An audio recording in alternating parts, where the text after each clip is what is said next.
その通りだ。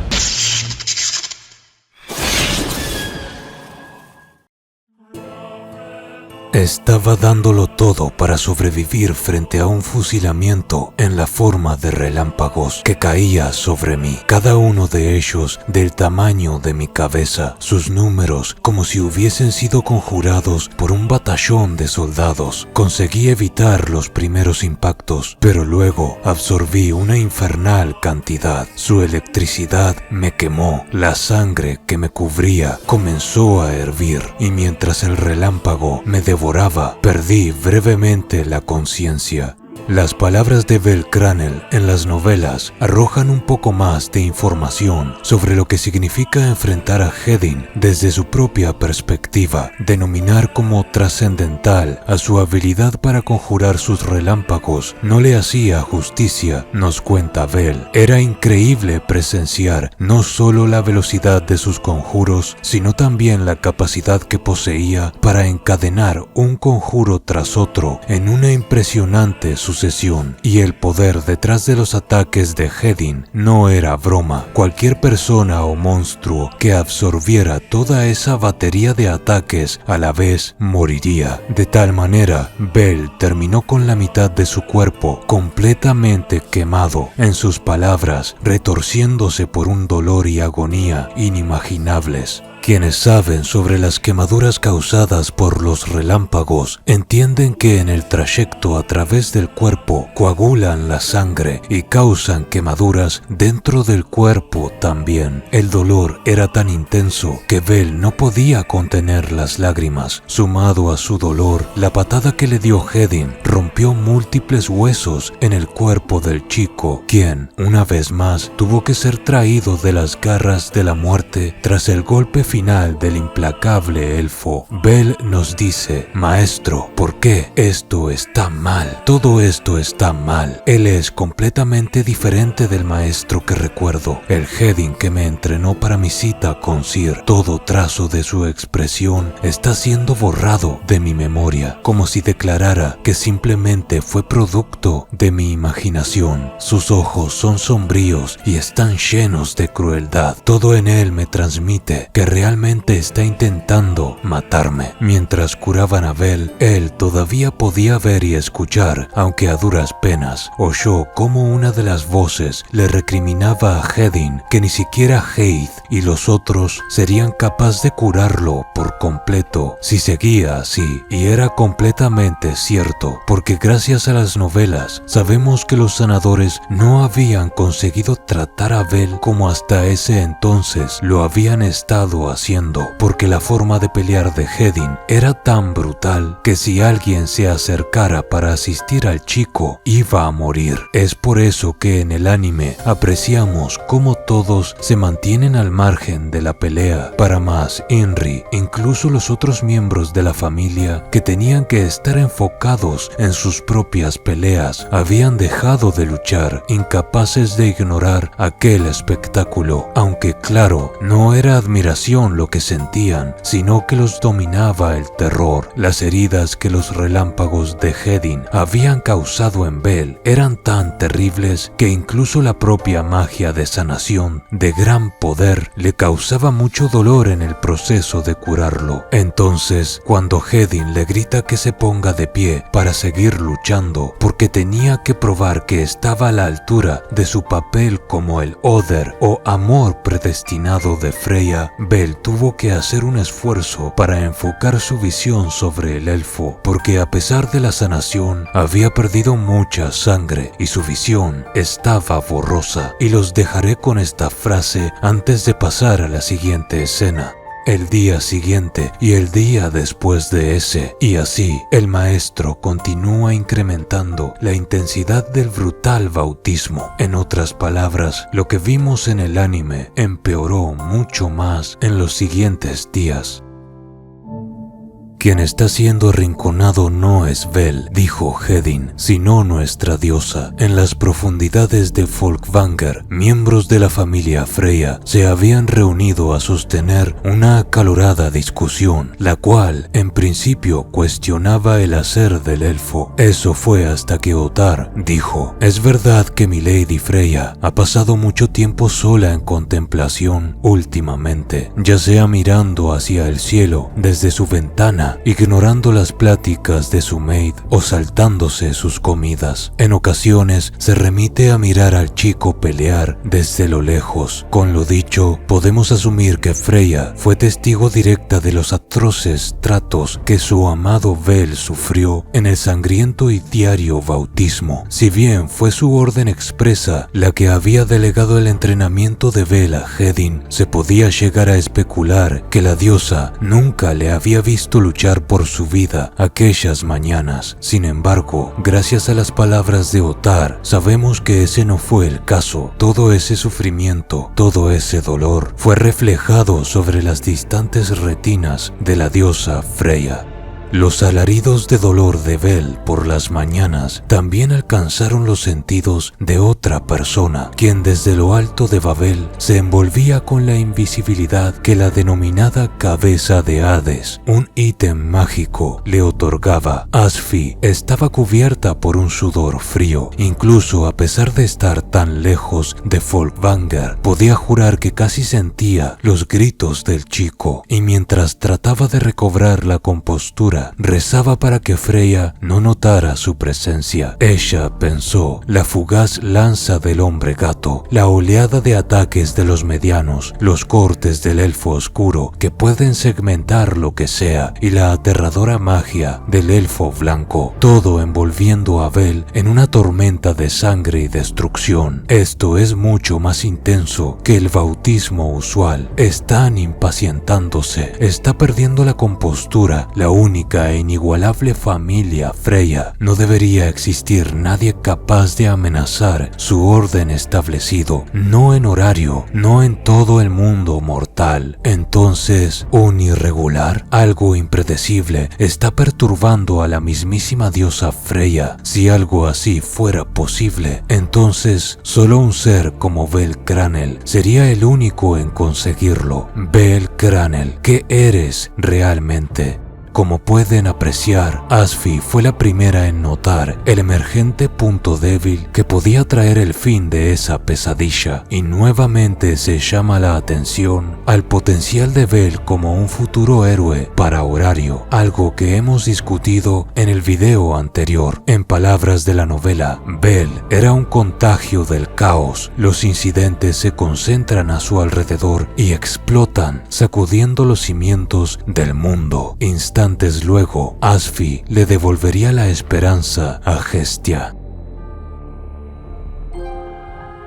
Estoy abatido. Mi cuerpo, mi mente, mi corazón, todo eso se está cayendo a pedazos bajo la intensidad del bautismo. Estoy siendo empujado más allá de mis límites, pero no en las profundidades del laberinto, sino que sobre la superficie. La situación es tan extrema que aunque me sanen, me alimente bien y duerma lo que debo, siento que rivaliza con la marcha de la muerte que atravesé en los niveles profundos del laberinto, y cuando me doy cuenta de ello, no puedo evitar vomitar. Todos y cada uno de los movimientos de mis contrincantes en Folkvanger están absolutamente destinados a matarme. Sin esperanzas de encontrar una salida del Valle de la Muerte, debo cortar mi propio y sangriento camino. Si no aprendo nuevas tácticas, moriré. Si no me vuelvo más fuerte con cada gota de sangre que derrama mi cuerpo, moriré. Aunque cada vez que siento mi fuerza crecer, constantemente me someten a alturas de poder más tiránicas e incomprensibles, y entonces soy forzado a tolerar otra absurda resucitación. Se me ocurre abruptamente que si la muerte fuera posible para un guerrero inmortal, entonces solo podría morir en la destrucción de su espíritu. Los pensamientos de Bel dejaban ver una clara evolución en su forma de entender el mundo, pero estaba al borde del precipicio. Creía que el costo de tan drástico aumento de poder le pasaría factura más temprano que tarde, en algún momento, y ese momento era ahora. Su orgullo, su espíritu y su voluntad habían sido sistemáticamente erradicados, dejando únicamente su instinto de supervivencia, producto del miedo a la muerte. Visto así, no era distinto a cualquier otro animal. La devoción que parecía estar sosteniéndome se está esfumando. ¿Dónde se encuentra esa flor? ¿Sobre qué montaña? Siquiera existe. Estoy cansado de encontrarme al borde de perder ese algo tan preciado. Desde lo profundo de mi corazón, quiero salir corriendo, pero incluso si escapo, no tengo a dónde ir. No hay un sitio llamado hogar para mí, y ese hecho es el más aterrador de todos. Tras solo medio año, estoy al borde de convertirme en un aventurero de primer rango, un Engeriar a ojos de todos. Recuerdo las palabras de la mujer que admiro. Engeriar, esa palabra tiene otro significado en el lenguaje de las deidades. Refiere a los guerreros muertos, destinados a morir bajo el sol para ser revividos por la luna. Así es, el poder de Bel estaba creciendo mucho, aunque el precio fuera la muerte del alma y la voluntad, y detrás de esas nubes grises volvió a pensar en ella.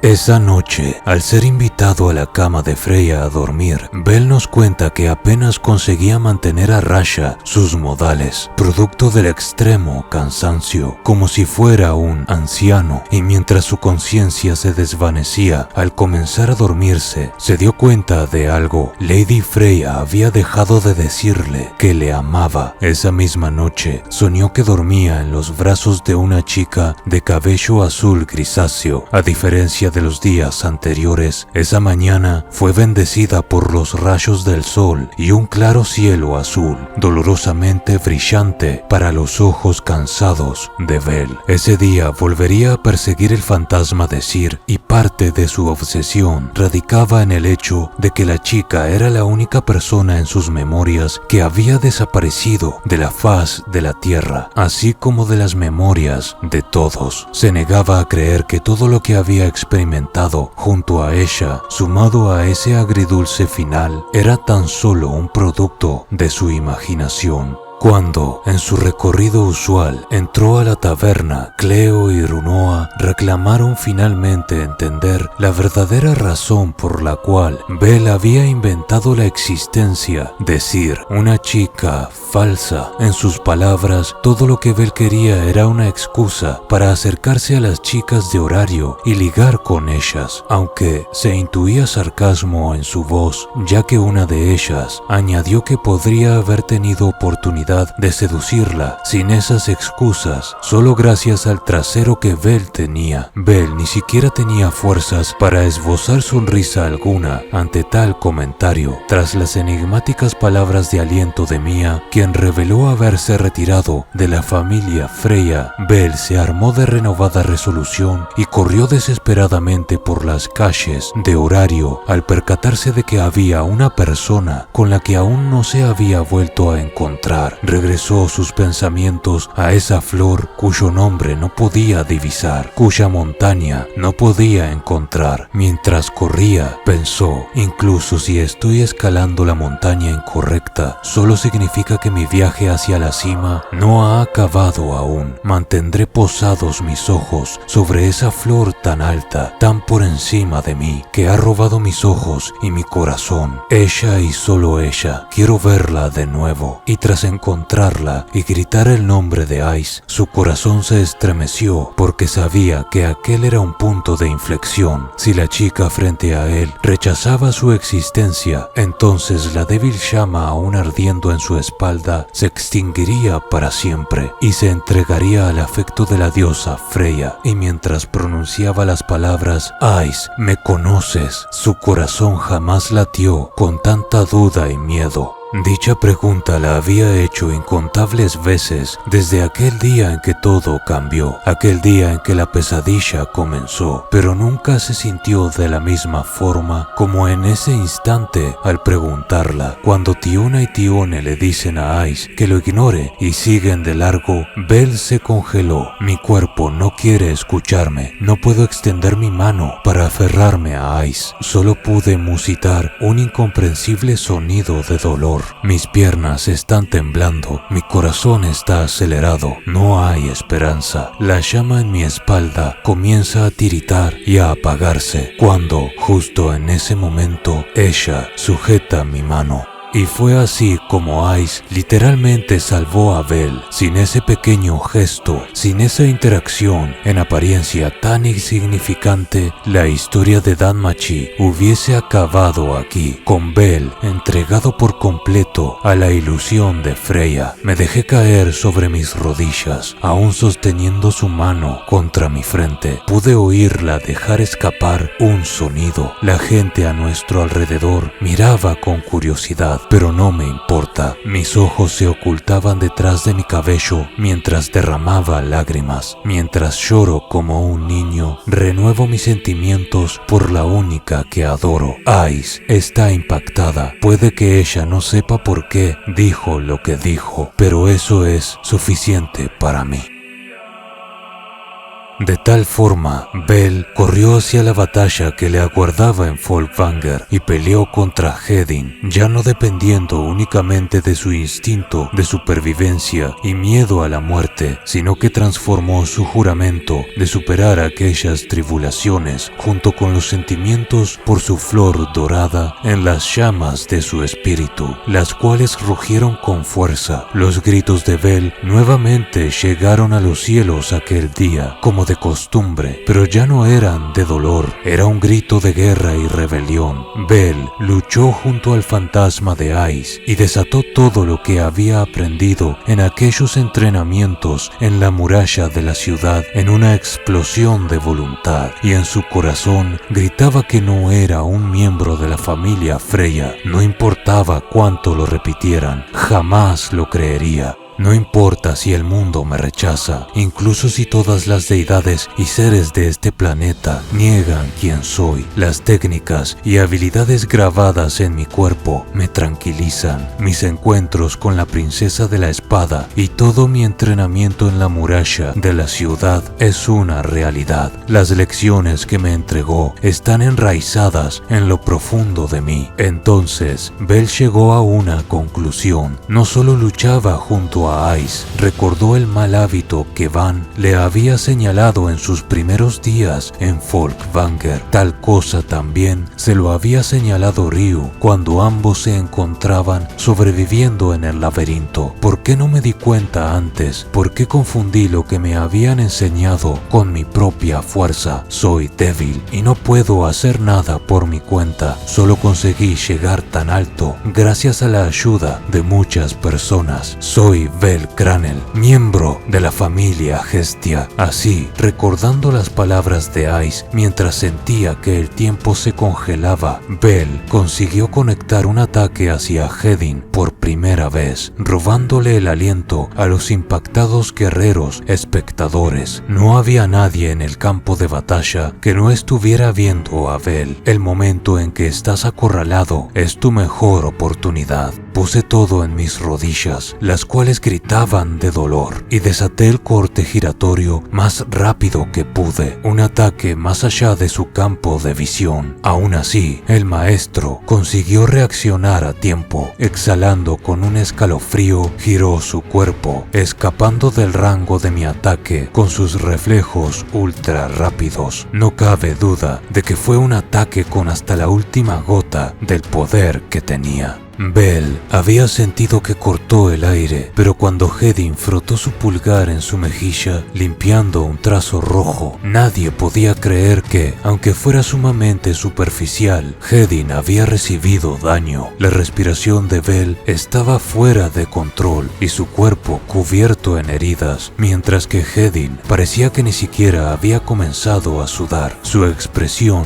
era lo suficientemente calmada como para romper el espíritu espíritu de quien sea, pero el Vel que había regresado a Folkvanger no era el mismo que se había ido. Ni siquiera Heid, la sanadora, podía creer lo que veía, y su mirada iba de Vel a Hedin y de vuelta a Vel. «Soy Vel Cranel», gritó Vel. Nadie dijo nada, nadie se atrevió a responderle. El sol poniente comenzó a tocarse con el horizonte. Vel entrecerró sus ojos, solo podía ver la silueta de Hedin, pero hubiera jurado que, por un momento, le pareció ver al elfo esbozar una sonrisa. El entrenamiento de ese día había terminado, como si se libraran de un embrujo. Todos echaron una última mirada a Vel y se dieron media vuelta para ir hacia la mansión. Nadie dijo una sola palabra tras el breve intercambio entre Hedin y Vel. En palabras de la novela, iluminados por un crepúsculo rojo desvaneciéndose, las sombras de los guerreros se extendían hacia un océano de hierba. Tal escena se había sentido desesperanzadora y triste la primera vez que Vel la había contemplado, pero ahora lo que sentía era distinto. Mientras el chico apoyaba una mano sobre el césped para levantarse, un par de flores blancas se mecían por la brisa del viento con rebeldía entre sus dedos.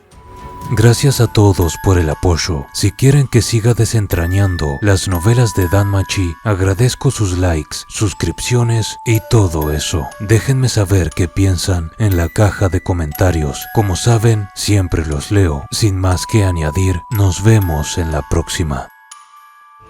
Gracias a los miembros y donaciones de Joseph Mayenberger y Bongo Stingo.